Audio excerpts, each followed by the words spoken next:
So in each one of these cases, it's not just a punishment. It is literally God imprinting his justice and saying, I have power over your little idols. They mean nothing. Okay? My judgment is complete. Thus, when we look at the judgments that are going to happen in the tribulation, we're going to see very similar correlations. Okay? And it's not too far-fetched to understand that God in his character, his natural character, is going to address in judgment man's evil idolatry today. Does that make sense? In the same way he did with the Egyptians. We don't worship frogs, but we worship other things.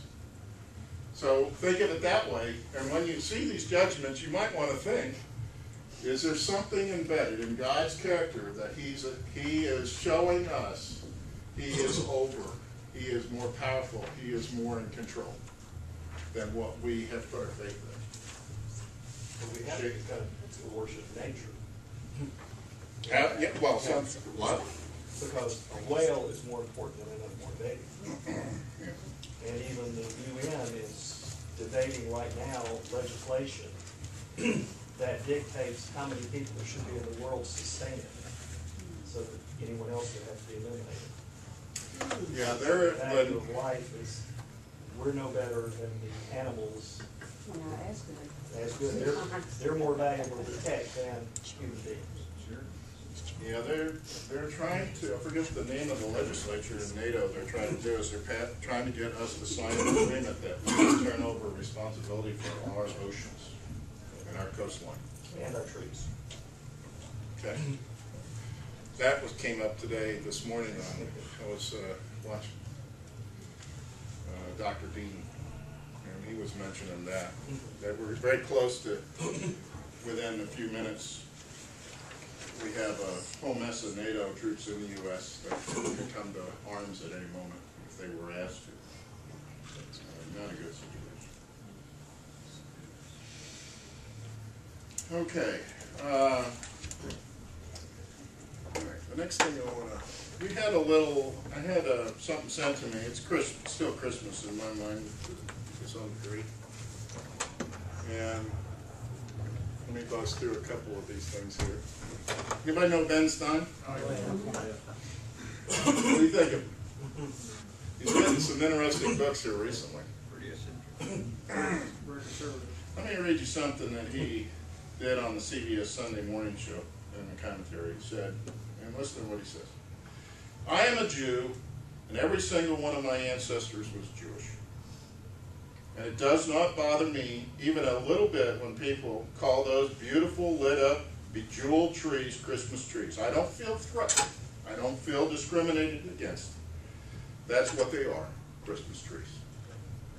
It doesn't bother me a bit when people say, Merry Christmas to me. I don't think they are slighting me or getting ready to put me in a ghetto. In fact, I kind of like it. It shows that we are all brothers and sisters celebrating this happy time of year. It doesn't bother me at all that there is a manger scene on display at a key intersection near my beach house in Malibu. If people wanted a nativity scene, it's just as fine with me as it is the menorah a few hundred yards away. I don't like getting pushed around for being a Jew. And I don't think Christians like getting pushed around for being Christians. I think people who believe in God are sick. I think people who believe in God are sick and tired of getting pushed around, period. I have no idea where the concept came from that America is an explicitly atheist country. I can't find it in the Constitution, and I don't like it to be shoved down my throat. Or maybe I can put it another way. Where did the idea come from that we should worship celebrities and we aren't allowed to worship God as we understand Him? I guess that's a sign of I'm getting old. But there's a lot of us who are wondering where these celebrities came from and where the America we knew it too. In light of the many jokes we send to one another for a laugh, this is a little different. This is not intended to be a joke. It's not funny. It's intended to get you thinking. Billy Graham's daughter was interviewed on an early show, and Jane Clayson asked her, how could God let something like this happen regarding Hurricane Katrina? Anne Graham gave an extremely profound and insightful response. She said, I believe God is deeply saddened by this, just as we are. But for years, we've been telling God to get out of our schools, to get out of our government, and to get out of our lives. And being the gentleman he is, I believe he's calmly backed out. How can we expect God to give us his blessing and his protection if we demand he leave us alone? In light of the recent events, terrorist attacks, school shootings, etc., I think it started with Madeline Murray O'Hara. By the way, she was murdered. Her body was found a few years ago. Complained she didn't want prayer in her schools, and we said, okay. Then someone said, you better not read the Bible in school. And the Bible says, thou shalt not kill, thou shalt not steal. Now, love your neighbor as yourself. And we said, okay. Then Dr. Benjamin Spock said, we shouldn't spank our children when they misbehave because their little personalities would be warped and we might damage their self-esteem. By the way, Dr. Spock's son committed suicide. We said an expert should know what he's talking about, and we said, okay. Now, we're asking ourselves why our children have no conscience, why they don't know right from wrong, and why it doesn't matter to them to kill strangers, their classmates, and themselves. Probably if we think about it long and hard enough, we can figure it out. I think it has a great deal to do with we reap what we sow. Funny how this simple it is for people to trash God and then wonder why the world's going to hell. Funny how we believe what the newspapers say but question what the Bible says. Funny how we send jokes through email and it spreads like wildfire, but when we start sending messages regarding the Lord, people think twice about sharing. Funny how lewd, crude, vulgar, and obscene articles pass freely through cyberspace, but public discussion of God is suppressed in the schools and workplace. Are you laughing yet?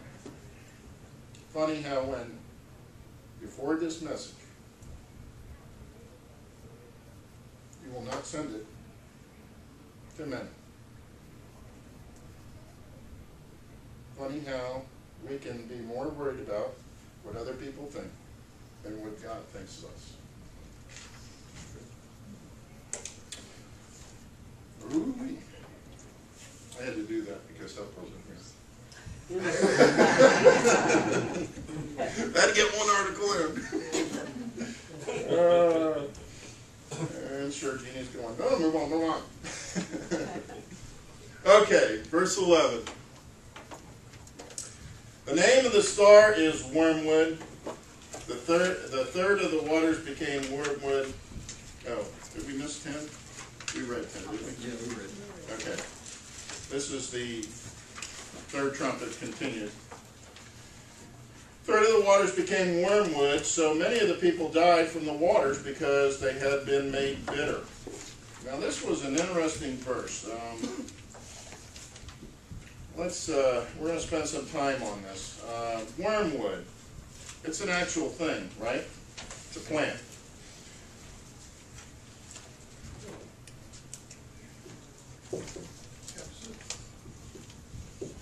Anybody know about that? It's a weed, it looks like. I think I've seen the weed. Says it's a bitter herb. Let me go ahead one. That's what the plant looks like. And in Sweden, they made a liqueur, a drink out of it, which became a big hit in Europe and France. It's kind of dangerous. You got to be careful, otherwise you can get poisoned. You don't make this right, okay? Haven't you seen this plant? This plant looks real familiar to me. I don't know why, but it's a weed, weed kind of plant. And it exists.